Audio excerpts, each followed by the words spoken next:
আর আমি ধিক্কার জানাই ওই সমস্ত ব্যক্তিকে যারা এখনো অবধি পার্টি পলিটিক্স নিয়ে ভাবছে কিন্তু এই ব্যাপারটা নিয়ে ভাবছে না। মনে রাখবেন একটা কথা আজকে আমি আপনাদেরকে বলে রাখছি, আপনাদের বাড়িতেও কিন্তু মা আছেন, বউ আছে, আরও অনেকে আছে, মেয়ে আছে, কারো সন্তান রয়েছে, তারাও কিন্তু সেফ নয়।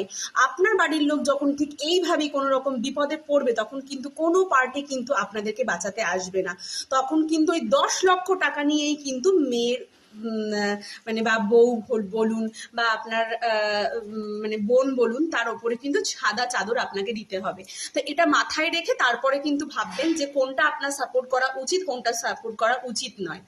আমি জানি এখানে প্রচুর প্রচুর পুরুষ আছে যারা আমাদের এই মিছিলে সামিল হয়েছেন, প্রতিবাদ চালিয়ে যাচ্ছেন, তাদেরকে আমার অনেক অনেক ভালোবাসা আর সম্মান। কিন্তু আমি এইটুকু তাদের জন্য বলবো যারা এখনো অবধি পার্টি নিয়েই ভাবছে কিন্তু কোনো রকম আওয়াজ তুলছে না, কোনো পোস্ট করছে না, ভাবছে যে আমার কি হয়েছে, আমার তো ঘরের কারো